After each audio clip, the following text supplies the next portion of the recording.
परम सत्कार्यो गुरु प्यारी सात संगत जी राधा स्वामी जी। संगत जी, आज 6 मार्च को बाबा जी ने मुंबई में संगत के साथ सवाल जवाब किए, जो इस वीडियो में हम आपके साथ साझा करने जा रहे हैं।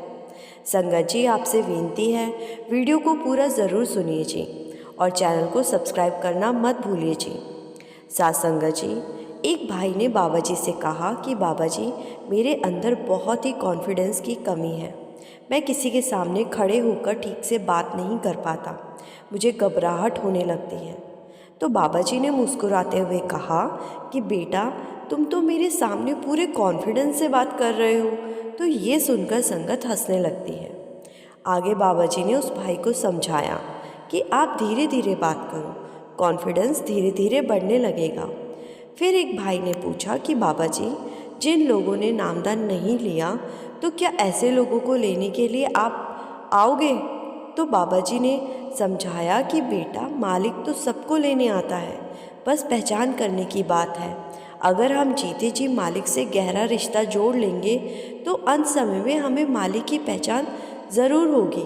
लेकिन अगर हम मालिक के साथ रिश्ता ही नहीं जोड़ेंगे तो फिर हम अंत समय में कैसे पहचान पाएंगे?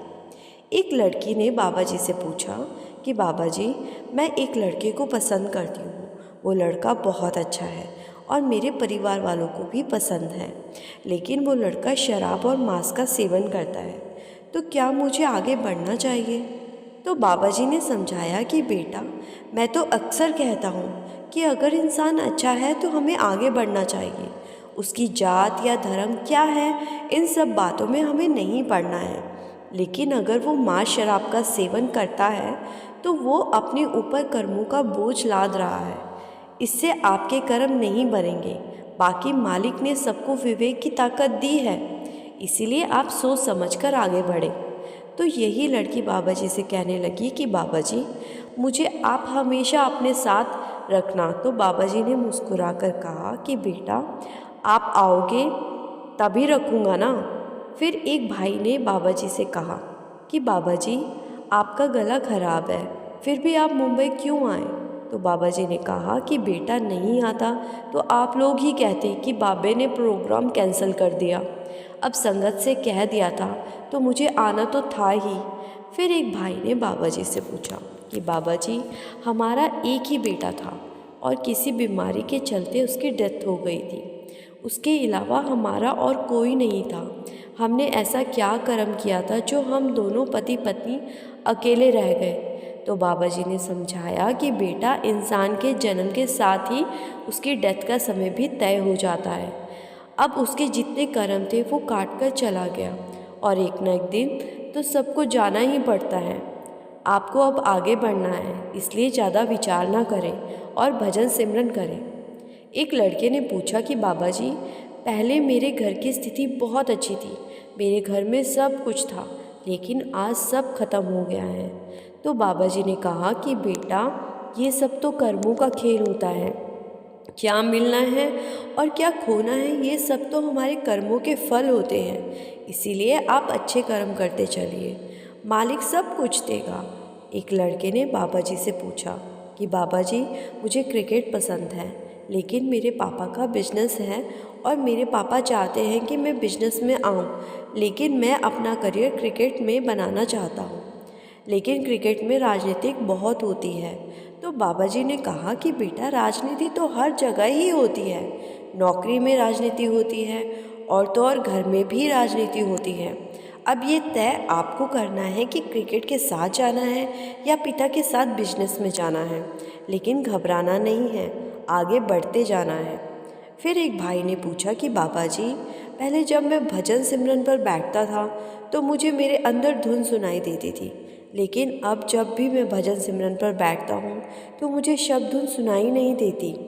बाबा जी ने समझाया कि बेटा, शब्द धुन तो हर समय हमारे अंदर बजती रहती है। शब्द धुन तो 24 घंटे अंदर बजती है। आगे बाबा जी ने समझाया कि जैसे हम अपनी आंखें एक और करते हैं तो उस और की चीज़ को हम देख पाते हैं, लेकिन अगर हम अपनी आंखें घुमा लेते हैं तो वो चीज़ हमें दिखाई देना बंद हो जाती है। सारा खेल सिर्फ ध्यान का है, इसलिए आप भजन सिमरन करते रहें और गिनती में ना पड़ें। मालिक कृपा ज़रूर करेगा। एक लड़की कहने लगी कि बाबा जी, मेरी अभी अभी शादी हुई है।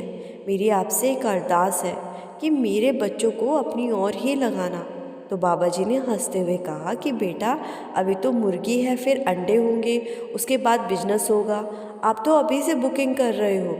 यहाँ संगत ज़ोर ज़ोर से हंसने लगती है। आप मालिक के बहाने में रहो, मालिक अपने आप कृपा करेगा। फिर एक भाई ने पूछा कि बाबा जी, मैं शेयर मार्केट में पैसे लगाता हूँ, तो क्या शेयर मार्केट की कमाई हक हलाल की होती है? तो बाबा जी ने एकदम साफ शब्दों में कह दिया कि स्टॉक मार्केट एक जुआ है, इसलिए हमें स्टॉक मार्केट नहीं करनी चाहिए। बाकी आगे आपको खुद तय करना है। फिर एक बीबी ने पूछा कि बाबा जी, हमारे अंदर जो भी और जैसे भी विचार उत्पन्न होते हैं, तो क्या ये हमारे मन में से आते हैं या उस मालिक की तरफ से आते हैं?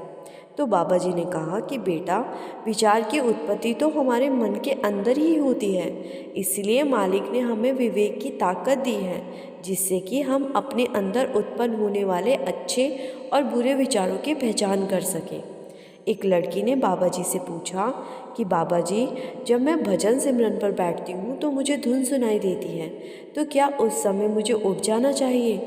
तो बाबा जी ने कहा कि बेटा, भजन सिमरन का असल मकसद धुन तक पहुँचना ही होता है। इसलिए जब धुन सुनाई देने लगे तो आपको भजन सिमरन पर ही बैठे रहना है, उठना बिल्कुल नहीं है। फिर एक सवाल एक भाई ने किया कि बाबा जी, जैसे हम सेवा करते हैं तो क्या इससे भी हमारे कर्म कटते हैं? तो बाबा जी ने कहा कि बेटा, हमें इन सब बातों पर विचार नहीं करना है। सेवा करने से एक अच्छा माहौल बनता है। सेवा से तो हमारा मन झुकना सीखता है और कर्म सिर्फ भजन सिमरन से कटते हैं। फिर एक बीबी ने पूछा कि बाबा जी, भजन सिमरन करते समय कभी कभी जैसे ही मुझे लगता है कि मेरी सूरत उठ रही है तो मुझे डर लगने लगता है और मेरा ध्यान टूट जाता है। तो बाबा जी ने समझाया कि बेटा, इस मार्ग पर बहुत कुछ देखने को मिलता है, लेकिन हमें डरना नहीं है, हमें अपने ध्यान को टूटने नहीं देना है। फिर किसी भाई ने पूछा कि बाबा जी, मैं आपको पर्सनली जानना चाहता हूँ, क्या आप मेरे साथ मेरे घर पर रह सकते हो?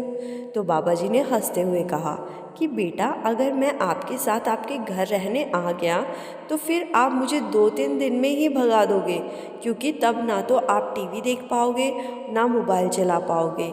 ये सुनकर संगत हंसने लगती है। तो साथ संगत जी, ये थे बाबा जी और संगत के बीच हुए कुछ सवाल जवाब। वीडियो को लाइक और शेयर करना मत भूलिएगा। गुरु प्यारी साथ संगत जी, राधा स्वामी जी।